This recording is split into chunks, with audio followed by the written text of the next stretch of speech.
जय श्री राम। जय जय श्री राम। जय जय श्री राम। जय सनातन धर्म। जय सनातन धर्म। जय सनातन धर्म। जय सनातन धर्म। सर्वधर्म क्रांति सनातन क्रांति। सर्वधर्म क्रांति सनातन क्रांति। राष्ट्रीय स्वाभिमान क्रांति का विघ्न बज चुका है। स्वयं सेवकों की आवश्यकता है जो समाज में संगठन के साथ मिलकर जो जहां है वहीं से लोकहित कार्य समाज सेवा कर सके।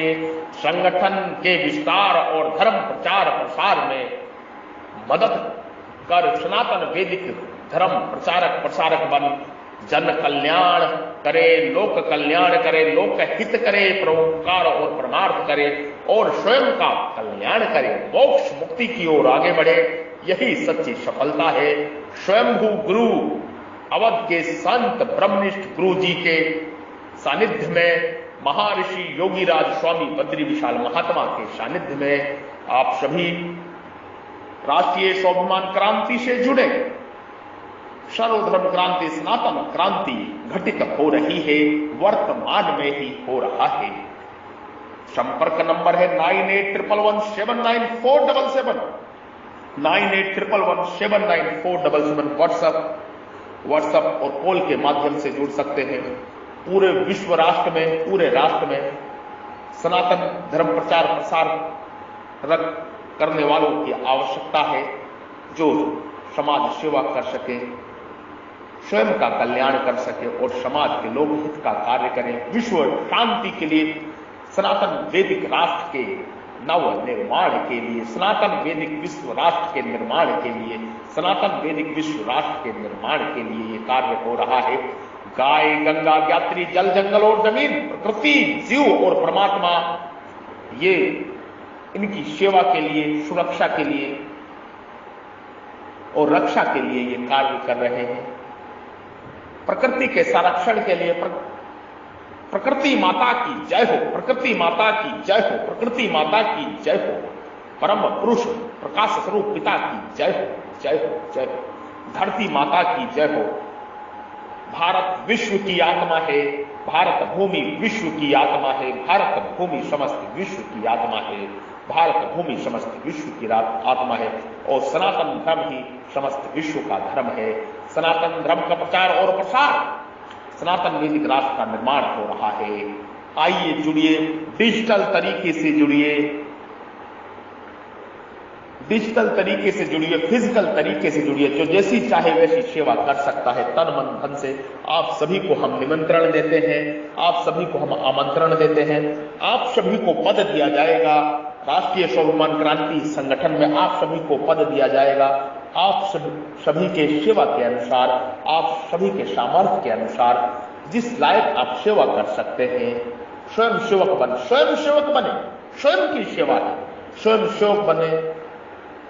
राष्ट्रीय स्वाभिमान क्रांति में स्वयं सेवक बने, राष्ट्रीय स्वाभिमान क्रांति में स्वयं सेवक बने और विश्व कल्याण में योगदान दे, प्रकृति की रक्षा में योगदान दे। आइए भगवान का समागम आरंभ करते हैं, सत्संग समागम आरंभ करते हैं परमात्मा की स्तुति के साथ में।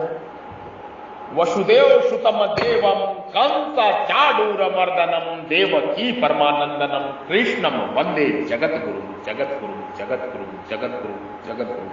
जय सनातन धर्म, जय सनातन धर्म, जय सनातन धर्म। ओम उग्रवीर महाविष्णु जलवंशतो मुखम नरसिंह भीषण भद्र मृत्युम नममहम नममहम नममहम। ओम श्री नमः, ओम श्री नमः, ओम श्री नमः, ओम श्री नमः, ओम श्री नमः। ओम भद्रकालाय नमः, ओम भद्रकालाय नमः, ओम भद्रकालाय नमः। ओम नमो भगवते वासुदेवाय, ओम नमो भगवते वासुदेवाय, ओम नमो भगवते वासुदेवाय। ओम नमो नारायणाय, ओम नमो नारायणाय, ओम नमो नारायणाय। ओम विष्णुवे नमः, ओम विष्णुवे नमः, ओम विष्णुवे नमः। प्रत्येक मंत्र इस एक परमात्मा का ही नाम है। कोई भी मंत्र, कोई भी सुमिरन करे, फल एक ही है। प्रत्येक मंत्र परमात्मा का स्वरूप है। प्रत्येक मंत्र सब परमात्मा का स्वरूप है। समस्त विश्व परमात्मा का स्वरूप है। वसुदेव सर्वम वसुधैव कुटुंबकम, वसुदेव सर्वम वसुधैव कुटुंबकम। जहां धर्म है वहां जय है, जीत है। यतो धर्मस्थ ततो जय, यतो धर्मस्थ ततो जय, यतो धर्मस्थ ततो जय, यतो धर्मस्थ ततो जय। ओम श्री परमात्मने नमः, ओम श्री परमात्मने नमः। प्रभु जीव से कह रहे हैं, इच्छा देशम सुखम दुखम संग सुस्त चेतन धरते एक क्षेत्रम समासेन स्वीकार मुदातहतम। इच्छा देश सुख दुख संघात शरीर चेतना प्राण शक्ति और धरती, इन विकारों सहित यह क्षेत्र संक्षेप में कहा गया है। यह क्षेत्र संक्षेप में कहा गया है। इच्छा देश सुख दुख संघात यानी कि शरीर चेतना यानी प्राण शक्ति और धृति, इन विकारों सहित यह क्षेत्र संक्षेप से कहा गया है।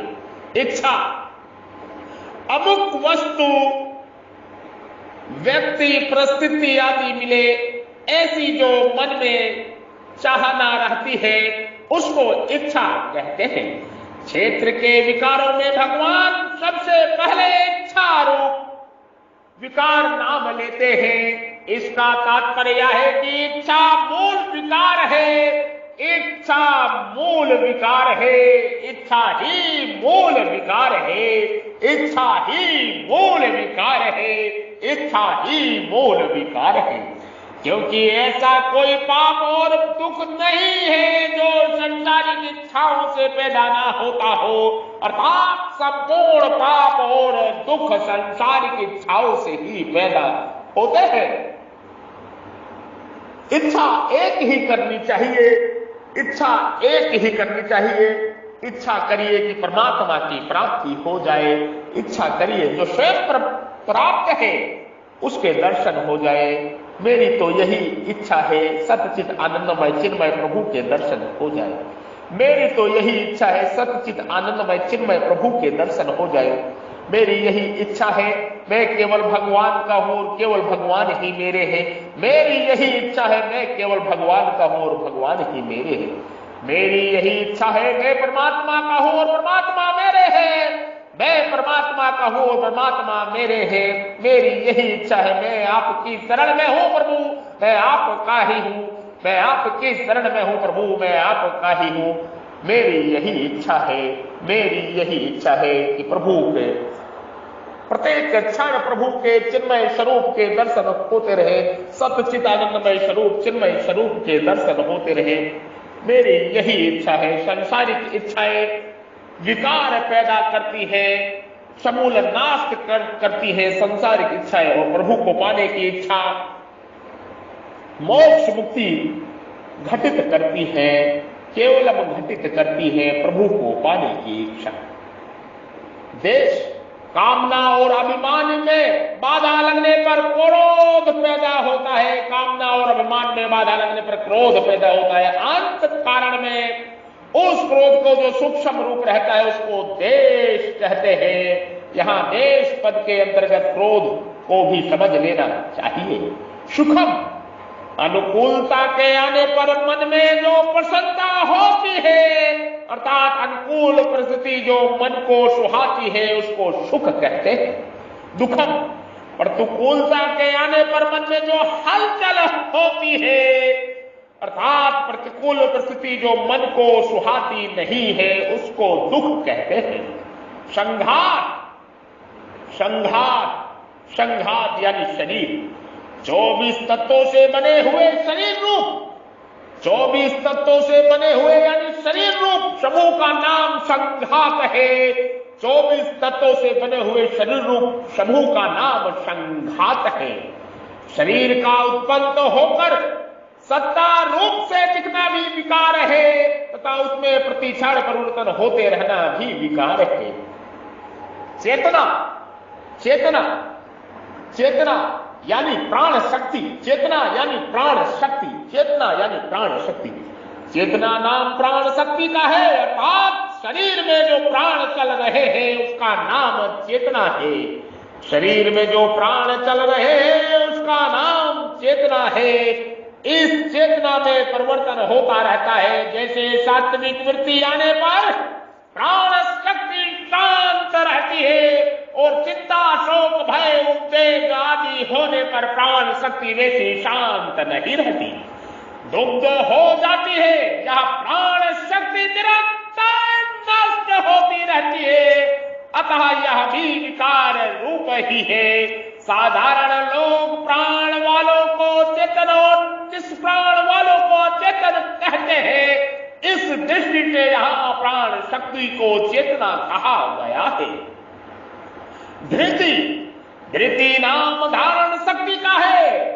या धृति भी बदलती रहती है। मनुष्य कभी धैर्य को धारण करता है और कभी प्रतिकूल परिस्थिति आने पर धैर्य को छोड़ देता है। कभी धैर्य ज्यादा रहता है और कभी धैर्य कम रहता है। मनुष्य कभी अच्छी बात को धारण करता है और कभी विपरीत बात को धारण करता है। अतः धृति भी क्षेत्र का विकार है। 18वें अध्याय के 33वें श्लोक तक धृति के सात्विक, राजसी और तामसी इन तीनों भेदों का वर्णन किया गया है। परमात्मा की तरफ चलने वाले सात्विक धृति की बड़ी आवश्यकता है, बड़ी आवश्यकता है। परमात्मा की तरफ चलने वाली सात्विक दृष्टि की बड़ी आवश्यकता है। एताम क्षेत्रम समासेन सविका मुदाहतम, जैसे पहले श्लोक में इदम शरीरम कहकर व्यस्त शरीर से अपने को अलग देखने के लिए कहा, ऐसे ही दृश्य क्षेत्र और उसमें होने वाले विकार से दृष्टा को अलग देखने के लिए यहां एतत् पद आया है। 5वें श्लोक में भगवान ने समस्त संसार का वर्णन किया है और यहां 6वें श्लोक में विशिष्ट शरीर का विकारों का वर्णन किया है। समस्त संसार में इच्छा, देश आदि विकार होते ही नहीं। तात्पर्य यह है कि विशिष्ट शरीर समस्त संसार से और समस्त संसार विशिष्ट शरीर से अलग नहीं है, अर्थात ये दोनों एक है। जैसे इसी अध्याय के दूसरे श्लोक में भगवान ने क्षेत्रज्ञ के साथ अपनी एकता बताई, ऐसे ही यहां विशिष्ट शरीर और उसमें होने वाले विकारों की समष्टि संसार साथ एकता बताते हैं। आगे 21वें श्लोक में भगवान ने पुरुष की स्थिति शरीर में नाड़ाकार प्रकृति में बताई है। पुरुष प्रकृतिस्थ हिम, इससे भी सिद्ध होता है कि पुरुष की स्थिति संबंध विशिष्ट शरीर में हो जाने से उसकी स्थिति समस्त प्रकृति में हो जाती है, क्योंकि विशिष्ट शरीर और समस्त प्रकृति दोनों एक ही है। वास्तव में देखा जाए तो विशिष्ट वेष्ट है ही नहीं, केवल समिष्टि ही है। वेष्ट केवल भूल से मानी हुई है। जैसे समुद्र की लहरों को समुद्र से अलग मानना भूल है, ऐसे ही विशिष्ट शरीर को समस्त संसार से अलग अपना मानना भूल है। विशेष बात, क्षेत्रज्ञ अब अविवेक से क्षेत्र के साथ अपना संबंध मान लेता है। क्षेत्रज्ञ जब अविवेक से क्षेत्र के साथ अपना संबंध मान लेता है, तब क्षेत्र में इच्छा, देश आदि विकार पैदा हो जाते हैं। क्षेत्रज्ञ का वास्तविक स्वरूप तो सर्वदा निर्विकार ही है। क्षेत्रज्ञ के संयोग से पैदा होने वाले विकार सर्वथा मिटाए जा सकते हैं, क्योंकि क्षेत्रज्ञ का क्षेत्र के साथ संयोग केवल माना हुआ है।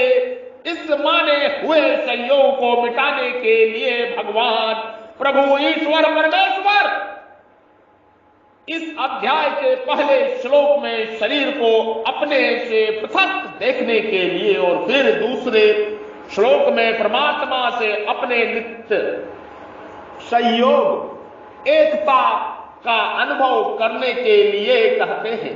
ऐसा अनुभव होने पर क्षेत्र के साथ माना, क्षेत्र के साथ मानी हुई एकता का सर्वथा अभाव हो जाता है और फिर विकार उत्पन्न हो ही नहीं सकते।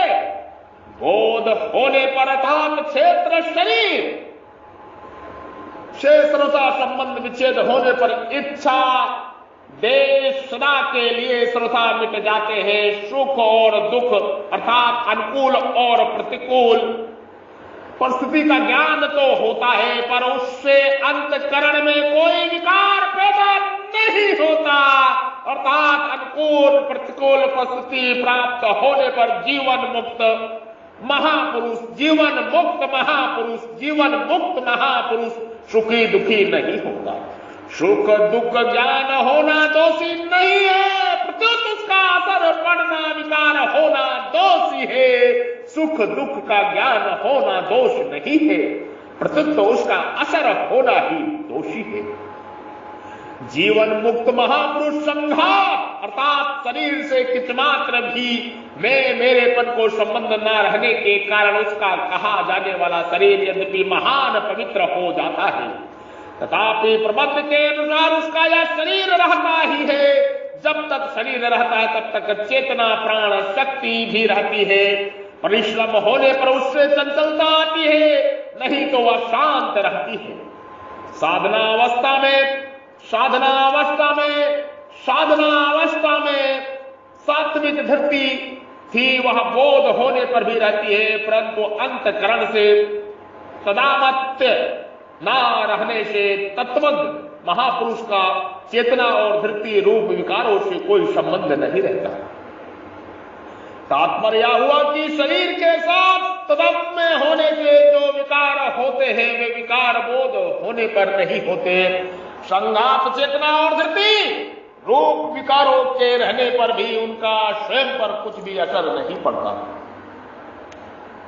क्षेत्र के साथ संबंध रखने से ही इच्छा देश सुख दुख आदि विकार क्षेत्र में होते हैं। पुरुष सुखद खाना भ्रक्तत्व हेतु रुचित इच्छा देश आदि सभी विकार तदम्य जड़ चेतन की ग्रंथि में है। सदा मत्य में भी ये विकार जड़ अंश में रहते हैं। यहां भगवान ने 24 तत्वों वाले, यहां प्रभु ने ईश्वर ने परमेश्वर ने 24 तत्वों वाले शरीर को तथा उसके 7 विकारों को एकत यह कहकर कहा है। तत्त क्षेत्रम इसका तात्पर्य है कि स्वयं क्षेत्र से मिला हुआ नहीं है, प्रत्युत सर्वथा अलग है। स्थूल सूक्ष्म और कारण तीनों ही शरीर एकत पद के अंतर्गत होने से हमारा स्वरूप नहीं है। यहां विशेष ध्यान देने की बात है कि जब अहंकार का कारण महत्व का मूल प्रकृति को भी एकत शब्द से कहा दिया तो फिर अहंकार के एकत होने में कहना ही क्या है। अहम से नजदीक महत्व है, अहम से नजदीक महत्व है और महत्व से नजदीक प्रकृति है। वह प्रकृति भी एकत क्षेत्रम में है। तात्पर्य है कि अहम हमारा स्वरूप है, अहम हमारा स्वरूप है ही नहीं, अहम हमारा स्वरूप है ही नहीं। जो मनुष्य स्वयं को और अहम क्षेत्र को अलग अलग जान लेता है उसका भी कभी जन्म नहीं होता और वह परमात्मा को प्राप्त हो जाता है। गीता के 13वें अध्याय में 23वां श्लोक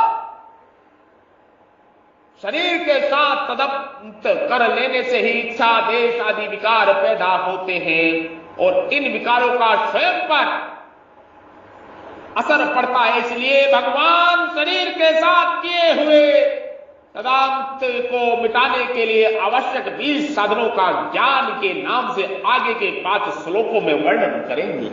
आगे के समागम में हम ज्ञान के नाम से समागम करेंगे, ज्ञान सत्संग करेंगे। ये परमात्मा की दिव्यवाणी सतवाणी सचवाणी ओम तत्सत का ज्ञान आगे के समागम में सुनाएंगे। आप सब बने रहे, इस समागम को बार बार सुने, शेयर करें और लोगों को भी सुनाएं, ताकि समस्त विश्व का कल्याण हो, समस्त विश्व में शांति हो, राष्ट्रीय स्वाभिमान क्रांति हो, राष्ट्रीय स्वाभिमान क्रांति हो, सर्वधर्म क्रांति, सनातन क्रांति का बिगुल फूक गया है, शंखनाद हो चुका है। ज्ञान किसी का भी दोषी नहीं होता, ज्ञान किसी का भी दोषी नहीं होता। जैसे भोजन करते समय जीभ में स्वाद का ज्ञान होना दोष नहीं है, स्वाद का ज्ञान होना दोष नहीं है, प्रत्युत भोजन के पदार्थों में राग या द्वेष होना दोष है। ज्ञान किसी का भी दोषी नहीं होता, ज्ञान किसी का भी दोषी नहीं होता। जैसे भोजन करते समय जीभ में स्वाद का ज्ञान होना दोष नहीं है, प्रत्युत भोजन के पदार्थों में राग या द्वेष होना दोष है, दोष है, दोष है। ये ब्रह्म ज्ञान है, ये महान ज्ञान है, ये परमात्मा की डायरेक्ट वाणी है, ये ब्रह्म ज्ञान है, ये महान ज्ञान है, स्वयं के स्वरूप में स्वयं का दर्शन है। ये सच्ची सफलता पाने का ज्ञान है, ये मोक्ष मुक्ति का पाने का ज्ञान है, ये 84 लाख फंदनों को काटने का ज्ञान है, ये सच्चा ज्ञान है, ये सत्य का ज्ञान है, ये ओम तत् सत का ज्ञान है, ये सत्य चित आनंदमय चिन्मय प्रभु का ज्ञान है। सत्य चित आनंदमय चिन्मय प्रभु की जय हो, सत्य चित आनंदमय चिन्मय प्रभु की जय हो, सत्य चित आनंदमय चिन्मय प्रभु को नमस्कार, प्रणाम, सातवत दंडवत प्रणाम, सत्य आनंद प्रभु को प्रणाम। मैं सिर्फ प्रभु का हूं और प्रभु ही मेरे हैं, मैं सिर्फ सच्चित आनंदमय प्रभु का हूं और प्रभु ही मेरे हैं, मैं सिर्फ सच्चित आनंदमय प्रभु का हूं और प्रभु ही मेरे हैं। ओ